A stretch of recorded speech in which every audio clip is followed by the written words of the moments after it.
part of our thing was I really have been trying to, especially with this in mind, it would be dishonest of me and also quite hard for me to make content without experiencing things. And so I really want to kind of get my head in the right space and go out and be with people when I make content, because I feel like the more I experience and the more I can share with you guys and share my experiences and my thoughts, the more we can discover as a whole. Also, the more fun it is. Let's be sincere. It's hard to make things whenever you don't have any inspiration, whenever you're just fucking sitting on your ass not doing shit, which I can fucking do. I got taught how to do that at a young age, and you can, once you learn, you never fucking forget. So basically one of the, what I'd done was gone out to my friend's house, we'll call him D. So I'd gone out to D's house, and, it was a lot of fun. Usually we sleep in a bedroom, I just sleep on the couch, it's just me, my girl was with me. D has a ton of cats, fucking cats, and some animals, like dogs and shit, so it's a lot of fun out there. We just shoot fucking guns, no one fucking sees you coming in, because it's like on a fucking gravel road, so no one cares. You can shoot like automatic guns, and no one's ever gonna be like, hey, were you firing a military grade weapon? You know, like it's truly free. You could be driving anything you want on those roads, and no one's gonna question a thing. You can be 8 years old, as long as you know how to fucking drive it. You'll be just fine, you know. My grandfather came from a place of mind your own fucking business, and it was funny too, because anytime some shit'll go on, he'll go, I don't know if, well, it's their decision. Like every time.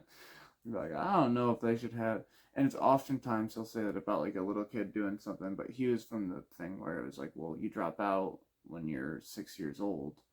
You've been going to school for a year. You just don't go to school. Just learn other things, you know, but good on him. But he dropped out to be able to pick up things around the house and like his farm and stuff. And his father had died, so he had to grow up pretty fast. That's not his fault, but that's the place he came from. So whenever he sees a child driving a pickup truck, he just doesn't, he's like, well, somebody made that decision, or those are being badass kids. But I think he was also a little bit of a bad kid at times, because I think he lets that stuff slide too, you know. So we'd gone to D's house in this no man's land, very similar to that small town attitude of mind your fucking business. If there's a child driving a tractor down the road, it's not because he stole it. Everyone here is well behaved. They're just, you know, somebody made that decision. And the whole time we're going there, my buddy is, so whenever you have animals, there's just a smell that's going to sit around your house. It always happens. And so he had been using incense, and it was crazy, because like it didn't smell anything like animal, it just smelled like incense. I think it's a good idea to have that smoke cover stuff up. We've been using it for, you know, thousands of years. But so, we were going to get incense, and he kept calling it the fucking Gypsy store. I'm like, what the fuck is a gypsy? Like, I barely know what a gypsy is. And I think I have a more, sincerely, I don't know how racist it is, but probably caricature, like racist caricature in my head, you know? Of some, like, woman with, like, a bandana around the back of her head, and she's like, let me do my crystal ball, you know? Like, let me show you some Tinker Toys things. So we're going to this gypsy store, not 100% sure what to expect, but you can see it from down the way, because there's somebody who's obviously some sort of opiate addict. They're too skinny to be in this costume. It looks like a stick man and a Grateful Dead bear, and they're dancing their ass off. So maybe it was a stimulant, I don't know, but they're just dancing their fucking ass off, and it's hot as shit out. The only hot weekend we've had forever. It's hot as fuck out. And this motherfucker is just shaking ass. And I know he would be grateful to be dead. Looking at him, I was like, I get it. I get the name. But so, we take a right directly at the bear that I had gendered. And we walk in, and you start to be like, what the fuck? And you start to see the effects of small towns versus big towns. I've come from all of these, like, second or third generation hicks. So, like, I've come from all these people who are like, alright, once a year we go to a family reunion out in the middle of bumfuck nowhere, and we stay at the worst possible place we can imagine. I swear to God. And, like, you know when you're 5 and you'll see terrible things? You'll be, like, playing in a mound of shit, and you'll be like, remember that time we made the best sandcastles ever? And I'm like, that was a pile of dog shit. And you're like, oh, I remember now. But when you're a child, everything is so much cooler. Imagine going to a place, and it still fucking sucks. It was the worst thing ever. My sister and I would freak out. We'd be like, I don't want to fucking do this. I don't want to. We'd be like, I don't. Sorry, I'm looking for my fucking water. Well. Oh, I see it. It's on the other side. What's it? We'd be like, I don't want to fucking do this. It was hell. We'd always be so scared to get kidnapped. Afraid somebody was going to break into our stuff. Like, it was just the dingiest, most terrible, like, hotel ever. And maybe this is giving away where it is, maybe not. Maybe it's a fun little fucking limerick for you. But the motel's name was, and this is how fucking original these people are. The people who grew up in this small town made a motel in their same small town for the visitors to come stop on by and feel comfortable. That was my hell. You understand? They made that place so people could stay there, and in my little fucking mind, and it will still stay there, I want it burnt to the ground. That was somebody's dream, and I can't imagine anything better than just never seeing it again. My family enjoyed it somewhat. They had a good time. Although, you see people, and you don't want to call them garbage, because they don't want them to think that I'm better than them, by any means, because I'm not. I'm just a different breed. But there's a certain type of person. There's a literal gravel roundabout at this motel that people would sit and stare at a tree under, like I know you've seen these, dare I say, like literally like Section 9 motels that you just sit in and cosplay like you're garbage. And it's not that people in those are garbage, it's that if you're sitting out in a parking space in a lawn chair, and you're next to a dumpster, and there's other piles of garbage next to the dumpster, and it's not that you're it's just that, and so you start to see these things, and you're like, what the fuck is going on? And my family looked forward to this, and I couldn't get around that. I couldn't even explain that or figure that out. But there's something about that small town where some people love it. I was so scared, and I didn't know why, but it just looked like sex trafficking central. It looked terrible. We'd walk into these small, dingy department stores that hadn't had a franchisee there in years. It's terrible. There was no standards anywhere. So you'd see things that you'd be. It's like whenever Blockbuster, that I bet that town that has one Blockbuster, it's that type of shit where they're like, it's literally they're like, coronavirus vaccine was just released. Also, by the way, Blockbuster's been bankrupt. Like, oh, how long? Like, bro, you guys should have been out of business fucking 10 goddamn years ago. It's truly interesting to see small towns, and they're just odd. They're just crazy. It's a insane place to live, and people don't leave sometimes. I never understood that, but it is what it is. And some people will just go from small town to small town. They'll only stay in small towns. They don't like the cities. And those people are interesting too. They raise horses. They milk cattle. They have chores at 4 a.m. like a fucking Little House on the Prairie ass farmer. It's an interesting lifestyle, and they have tons of dogs, many dogs. It's awesome, for them, but for me it is hell, and it smells like garbage. So we go to this gypsy store, and we walk in the front, and you see a story in every corner. In the left side, there's people with clothes on that are very black but colorful on some parts, and overall too baggy. It looks like some woman was probably groomed to be his girlfriend when she was a freshman, he was a senior, whatever. Um, which is the least interesting thing. The real interesting part is the transitive property that you see up on the wall. You see this town start to come together. Yeah, we go to this small little carnival thing, and it's in the center of town with all these little shops and all these cute little things. I bought some stuff that was delicious, fantastic. Um, but we go to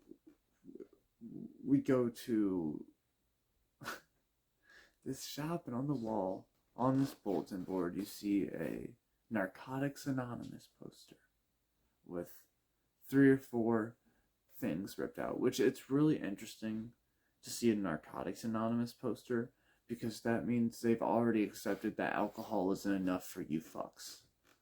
They've already accepted that people are going to be addicted to drugs, and that you're going to have to call a special number with a special name for that. Narcotics Anonymous is something you only hear about in rehab or jail. Now, underneath that is a missing persons report, which, like I said, drug trafficking is on the mind when you walk into these small areas and you're like, there's nothing here. This is insane. It's a crazy place. You just see all of these semis on the outer side. Like, there's just 2 highways on either side of here. Like, you can just leave in an instant and never come back. And you see a missing persons report and you think, Jesus Christ. You just hope for the best for people, you know? You just hope for the best, but you see that and you're like, Jesus Christ. And then right below it, between the Narcotics Anonymous poster, the missing persons report, right below it, is the fried chicken dinner at the firehouse on Thursday at noon. Fried chicken. It was probably a fried chicken dinner, so it was probably more like 5 o'clock. But it's there. And you start to see this whole story unfold. This whole town of people that half of them are choosing bad things, and half of them are pretending that they're choosing good things, but none of them really have a fucking choice. You know? And to illustrate that beautiful story, that beautiful struggle right in front of us, to illustrate that, there's a woman that, if there was a place above morbidly obese, she'd be there, sitting in a chair that looks like this, like a hand holding her, you know, like this, and her ass is like this, and she's sitting there, and on the roll between her tits and her stomach, whatever that part of the body is, she has a ferret sitting there, like a penguin that is like a penguin that is soon to be going extinct, begging for help from National Geographic filmers, sitting on her stomach looking at me, wearing a harness because leashes are inhumane. And she just sits there, stationary. I assume she can't move. So whatever. We look at rocks, tarot cards, things of that nature. It's funny to see these gimmick shops because they're all... It's different than the old westerns where there used to be this man going town to town and he would sell snake oil. He would just go town to town, though, so he could sell to 4 or 5 people. They'd feel fucking stupid and he could move on. Now, however, it's more of a numbers game, to where it's more of like a however many people you got around you. So now they set up in the mall, they set up on side streets, and they just have this little thing that when people walk into, they feel like it's unique. They found something. You've got your little piece of the universe. Nobody else knows about tarot cards. Nobody else knows about Xeon Brometh or whatever fucking pebble you're rubbing on your clit to make magic happen, you know? It's one of those things that it's not it's not truly doing anything different. But you see also that at the bigger towns with more people, there's more common knowledge and things like that. So they have to have more. So like at the ones in like the big towns, they have like big mysterious books. They have like excess things. Like these ones are all like very old and like gimmicky and like looked very fake. It was it was so odd to see. So odd to see. Just a bunch of different rocks saying what they do and all kinds of shit. And so my friend buys his incense. And so then all of a sudden, the most miraculous thing I ever seen happens. The woman whose body has formed to the chair stands up, and she begins to move. She takes the ferret out the store for a walk, and I'm watching this person and this ferret. Well, I'm presumably watching this ferret walk its person, and make sure she gets her daily exercise. And there's a Grateful Dead bear right next to him, presumably also talking to the ferret, the one capable of communication. It was a beautiful story. It looked almost like Homeward Bound as they were walking away with the little dog and the cat. We then went to the Center Carnival thing. It's not really a carnival. It's mostly people selling stuff. You can find some gimmicky bullshit, but I found some dried apples, and they were delicious. They were fantastic. They had all kinds of shit like sprinkled on them and shit. If I could make my own, I would, but I can't. So I paid the man $5 for them, and I ate them. Delicious. I wanted to get more zucchini. Go back and get zucchini covered Parmesan and shit, but I did not.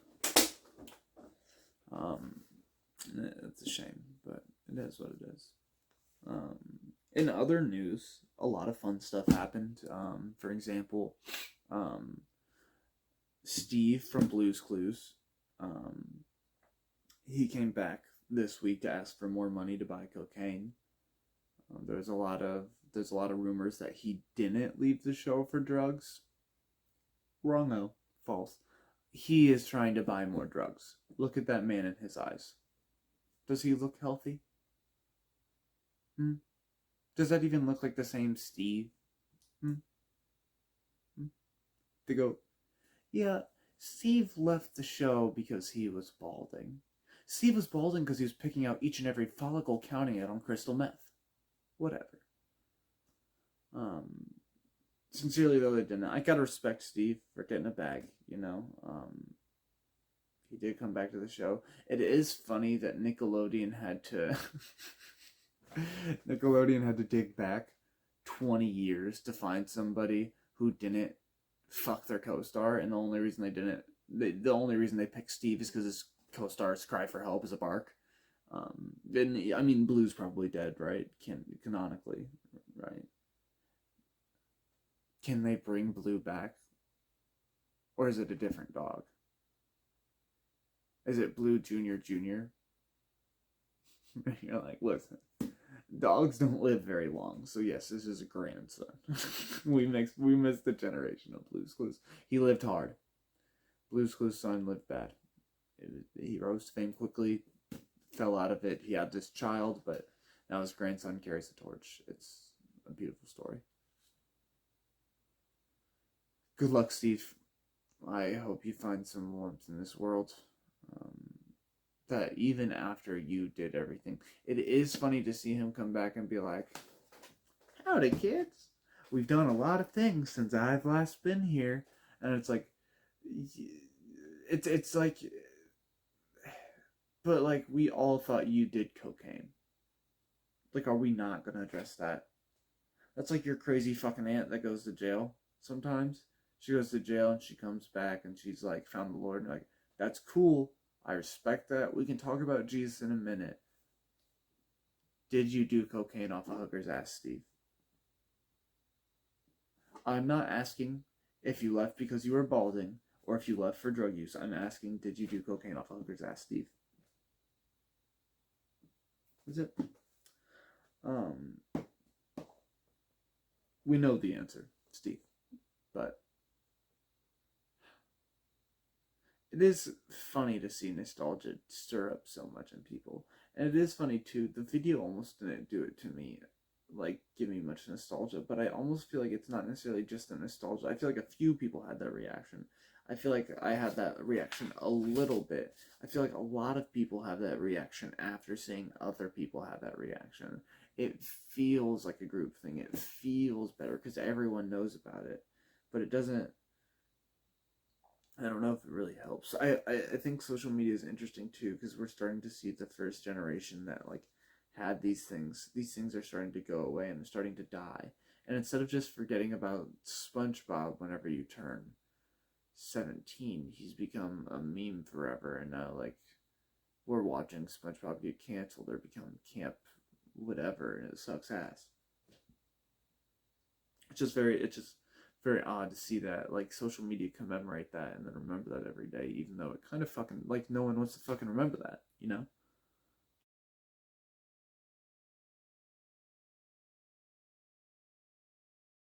That is what it is. And wishing death upon political opponents and people who don't believe the same as you is going to be normal soon.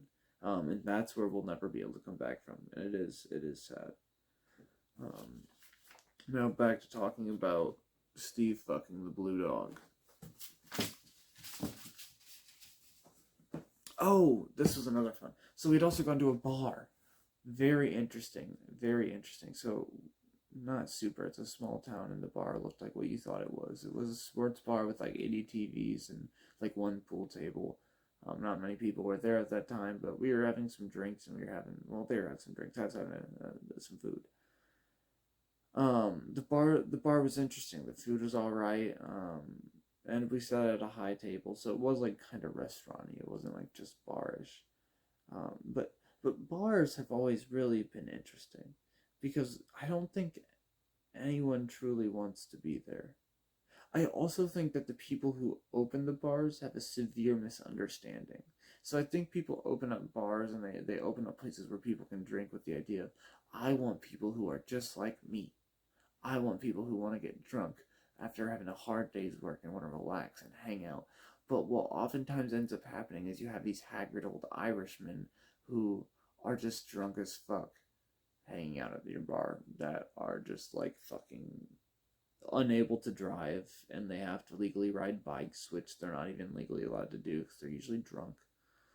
Um, and that happens at almost all like bars. And it's funny because I think those people don't realize that if you are successful enough drunk, excuse me, to buy a building, you are in the top 1% of drunks. Congratulations. If you are a drunk who owns a business, Jesus, that's like a 0.5%. You're in the less than 1%ers. If you're a drunk that can own a business, the chance of finding other people like you who will want to come into your establishment, they're all buying other bars. There's only so many bars. Bar clientele are insane. They're never the greatest people. They're usually people at very rough points in their life, people that are struggling, um, destroying their marriages, destroying their familial relationships outside of marriage. Um, so there's also a few different types of bars. There's some bars that are very like high end, that like are destination almost. There's other ones that are like Applebee's, where you're next to like crying children as you're pounding $1 watered down apple vodkas, crayon apple vodkas, excuse me. Or my favorite, the grocery store bar. They've been installing those recently around the Midwest. They're necessary. Um, Everyone is drunk when you're shopping, anyways, so it is what it is. I mean, this is the whole Midwest is one big like binge drinking party. I remember walking out of this grocery store bar and like staring people in the face, and like they're looking at me like, what is up with this man? God, good times. Ugh. There's other places though, like the destination bars, which are kind of fucking cool. There was one place we had gone to in this big city. It's got these big fucking pillars, and like you walk down, it looks like an old speakeasy and shit. Like old school gambling machines and shit on the side. Just a real cool place. The other part of this is though that you're fucking hammered, so you don't enjoy it. You're not like, oh, the architecture is quite. You're like, I'm literally trying not to throw up. I'm trying so hard not to throw up. But then there's also, and this is my particular situation, but then there's also like two twink men that are arguing about who's never loved who, and you're like, what the fuck is going on? You know? Um, weird. And that's what happens in bars. The bad things happen in bars all the time. All the time. Half of what happens in a bar is bad. And most of the bartenders are just trying to avoid that for the night, sincerely. And you can see that in their fucking eyes. They'll start out and they'll be happy in the back. What's up? I'm here to serve drinks. My name's Samantha. I'm having a good day. And then by the end of it, they'll be like, hey, Timmy, if you fucking put that glass on the ground, I'm gonna fucking kill you, you know? They're gonna, like, they're literally feisty with people by the end of it. Or, like, you ever see those old haggard bitches? And they're like, I'll put a fucking cigarette out on your forehead if you don't pass me that glass, you garbage fuck. And you're like, oh, okay, that's very fun. Like, that's Diane. And you're like, oh, that's cute.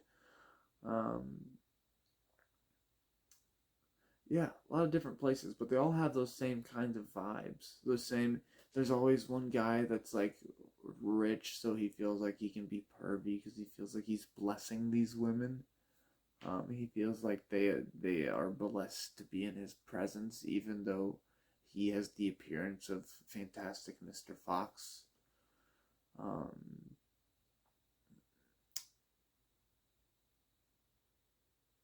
and the first bar I'd ever been to, I was underage. I was 19.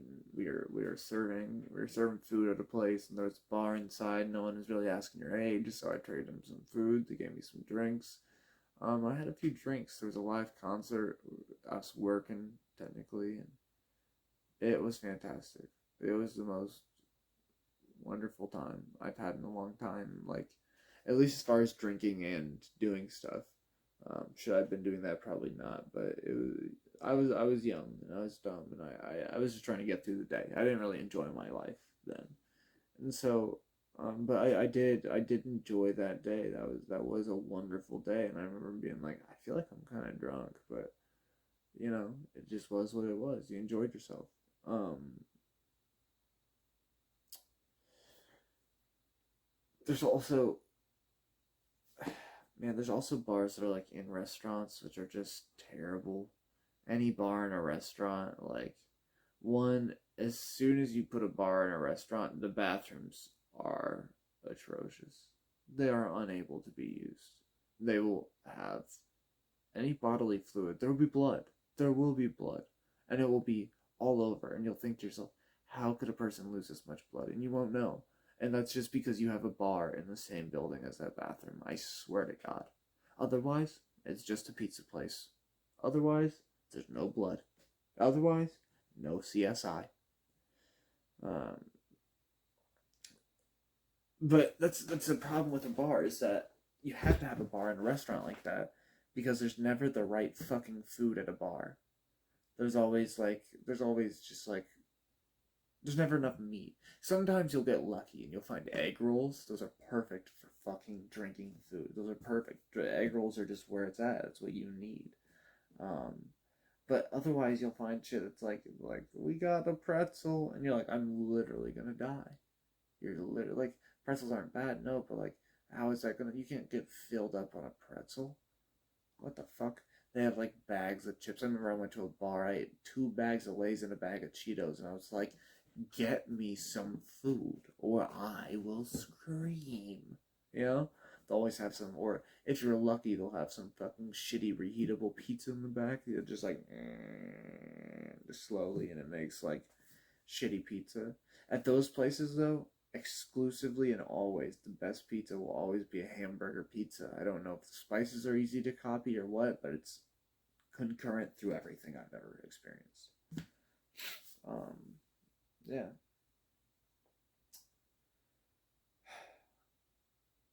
I remember going to the bar and we would go with a few people. There was one guy that had hit his head quite hard and like had sincere CTE, like bad.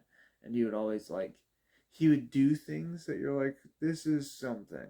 Where like you didn't think it was hit on the head stuff, but like if you weren't looking, this guy would like eat the garnish off of your fucking drink, whether it be as like a lemon or like one of them. We call them Bloody Marys, not the pickle, but the little lettuce shit. You know, he just eat it real quick while you weren't looking, and he'd be like, "Did you eat that?" And he'd be like, "No," and you'd be like, "Okay," because I can't prove that, but like, it's just you and him. And so like even when you'd eat the lemon, he'd eat it still, and like he would just be eating the rind, you know, and like the rind doesn't even taste good. And you'd be like, "Did you eat that?" And he'd be like, "No." He'd be like, "Okay." And so like he would just do stuff like that, which is fun for a bit. Um, but things like that happen. There would also be times that like we'd be talking to him and be like, "Hey man, what's up?" And like he'd be telling us about whatever, or we'd be telling him about whatever. And then all of a sudden he'd just walk away and go stand with a group of people that we know he doesn't know, and that we don't know. And that he's like they're kind of like looking around, like who's this guy belong to? And he's talking to him like high five, and people like getting real excited, and these people are getting like visibly upset, and we have to be like, "Hey man, retreat," you know, reel it in. It's not worth it. But that'd just be what it was. Man took a few hits on the head. Have him be responsible for the things he does. Especially one of my favorite bits that he would do. He would oftentimes, especially, we had one guy that wouldn't go away. He's a drunk asshole. He was kind of threatening me and like being a dick, and like he's like trying to like make whatever, just like make a fucking scene and be a douchebag. And so I don't know if he wanted to talk to the girls we were talking to or what, but the guy basically ended up like trying to start shit with me, and my buddy goes up to him, he shakes his hair, he shakes his hand, he rubs his head, and he goes, "Hey man, I got lice." And the guy like was like, "What?" He's like, and so now he's not just saying I have lice, he's yelling. He goes, "I have lice." To which the guy is like kind of looking around like, what the fuck did this guy say? So this is a question that you would ask reasonably. What the fuck did you just say? Again. So at this point, my friend decides he's going to let him know. There's no chance he won't hear him this time. And he lets out a, "I have lice." Now, the issue is that the music had just stopped. One of the issues at the bar, I had said, too loud. So, now that it's not too loud, everyone had heard my friend say that he had lice. And it was fine. No one's going to kick you out for having lice. You get a few weird looks, but it's not COVID, you know? They don't even kick you out for having that much anymore, you know? It's interesting. You meet a lot of interesting characters.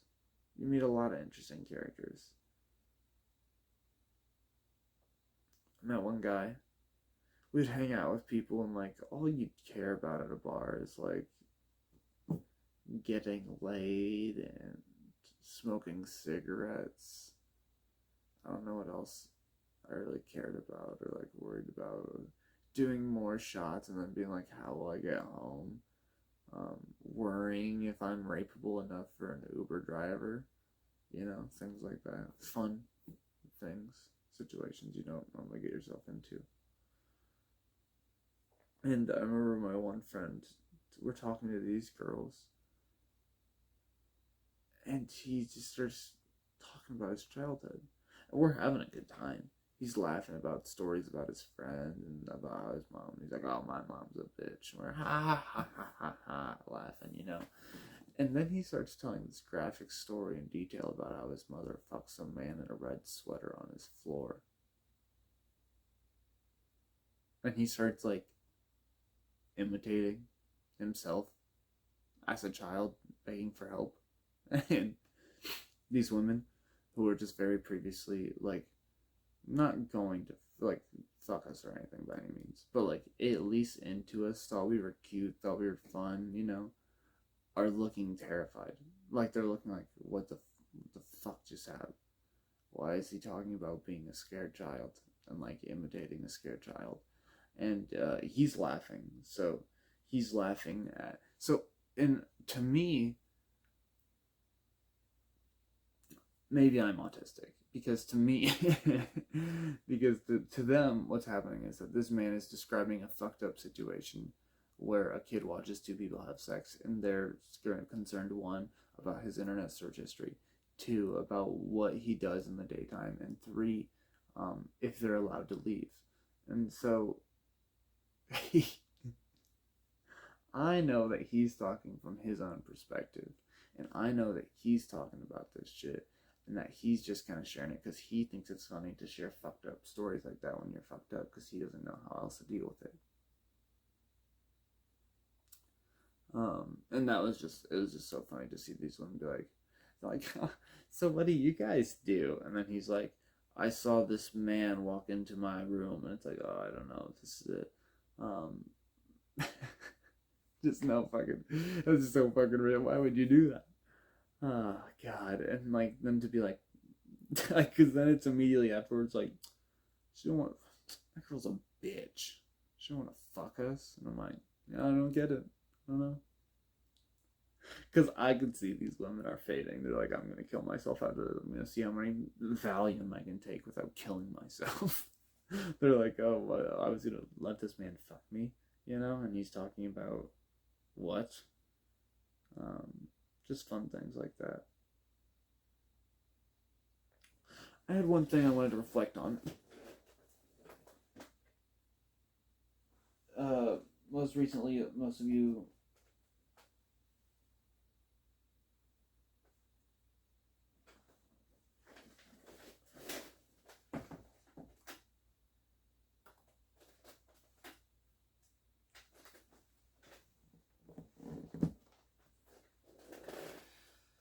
most of you guys will know the holiday just finished, 9/11. It's not a pleasant holiday, but it is a holiday all the same.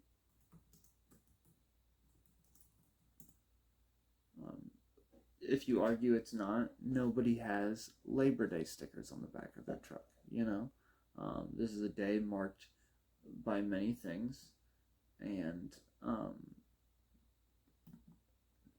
most people have a certain way of fulfilling the end of 9/11 and doing things. I know a lot of people posted on their Facebook about the 20th anniversary, which is really fun because I'm 24 years old. What the fuck do you know about 9/11? Like, people my age are like, well, 9/11 affected me. Like, shut the fuck up. 9/11 was our whole life. Like, what are you talking about? Like, people were literally posting 9/11 memorials, and I'm like, you were 7. What do you know? Like, I just don't understand. Like, everyone's just wanting to throw in their fucking 9/11 piece. Could you imagine this 5 years ago? People just talking about just, like, what their views were on 9/11 on Facebook. People would fucking freak the fuck out and explode. You'd be like, mind your fucking business, whatever. Maybe I'm wrong. I probably am. But I wanted to reflect on this. The spirit with which we invade these other countries and we tell them we know what they want.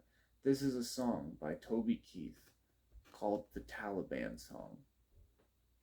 I'm just a middle-aged Middle Eastern camel-herding man. I've got a 2-bedroom cave here in North Afghanistan. Things used to be real nice, and they got out of hand since they moved in. They call themselves the Taliban. He does a, ooh, the Taliban, baby. That's how he said, ooh, ooh, the Taliban, baby. And that's his way to carry him through. So now, it's fun because Toby Keith then goes into, I ain't seen my wife's face since they came here. They make her wear a scarf over her head that covers her from ear to ear. She loves the desert and the hot white sand, but now, man, she just like me. She just can't stand the Taliban. Ooh, oh, the Taliban, baby. And so then, but someday, soon we're both gonna saddle up and it'll be camel ride. My old lady, she'll be with me, just smiling, riding by my side. We should do just fine out around Palestine, or maybe Turkmenistan. We'll bid a fair adieu, and flip the finger to the Taliban. Now they attacked New York City because they thought they could win, said they would stand and fight until the very bloody end. Mr. Bush got on the phone with Iraq and Iran. He said, now, you sons of bitches, you better not be doing any business with the Taliban. Ooh, the Taliban, babe. Now we prayed to Allah with all our might until those big U.S. jets came flying in one night. They dropped little bombs all over the Holy Land. Man, you should have seen them run. Like rabbits they ran. The Taliban. Ooh, ooh, the Taliban, babe. So, yeah, there's a little bit more, but it just repeats. So the song, you see, truly ties into everything. The holiday and the bars as well, where you have these people who they think they are the drunk. They think they are the typical person, and they're not. And you have this man, Toby Keith, who makes songs for millions that other people feel touch the hearts of everyone. And he's making this song about the Taliban and how bad they are, and how these Middle Eastern men just want to live their lives with their wives whose faces are uncovered.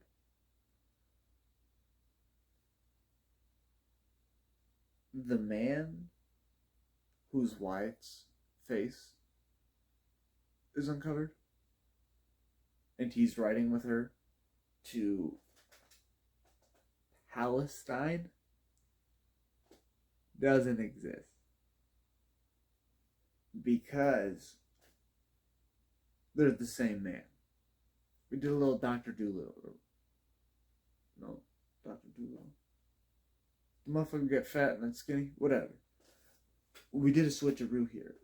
The thing is that the Taliban is also this guy. This guy has lived here for years and has seen people come in like America and say they're going to fix things. And then if I was in the Middle East and I saw this would be all it would take for me to be like, strap me up. Teach me how to wire an 87 Civic. Like, this is just ridiculous. This is just insane. He thinks that she loves the desert and the hot white sand, but now, man, she just like me. She can't stand the Taliban. What does that mean? She loves the desert and the hot white sand? She'll ride by my side, and we should do just fine out around Palestine. Without any idea of, like, what he's even fucking saying. Mr. Bush got on the phone with Iraq and Iran, and he said, you sons of bitches did a great job. Come on down, smoke a cigar. I'm feeling real good, actually. I'm feeling good. Did you see them take that photo of me at the little school? A man brings the cameras. I read them in Dr. Seuss. They said, sir, we've been attacked. You know when I had that lady whisper in my ear? I had her whisper. She said, sir, your fries are ready. I said, my fries are ready? I said, what about my steak? And she looks at me again. She goes, "Yes, sir. It's well done." I looked at her. That's when you see that photo of me staring off in the corner. I said, "I wanted it rare." He was smoking cigars with the Saudis in the White House. He did not call Iraq and Iran and make sure them sons of bitches aren't doing any business with the Taliban. It's funny too. He also does this thing where he goes, "Now we pray to Allah with all of our might." Oh, I started singing that. I wouldn't do that. I'm sorry. "Now we pray to Allah with all our might until those big U.S. jets came flying in one night. They dropped little bombs all over the Holy Land, and they killed all of my best friends."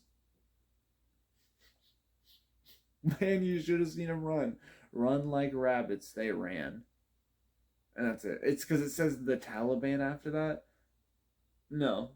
It's the Middle Eastern guy from the first half who wants to see his wife's face. That's who's running from the bombs. And that's why at the end of this song, he's also the Taliban. It's truly a beautiful sign. Like, it shows Toby Keith's The Taliban song is the perfect essence of what this country thinks it is and what it truly is. Because this is so belligerently and blatantly fucking stupid that you truly start to see every other sham around you. The Taliban. A middle-aged Middle Eastern camel-herding man.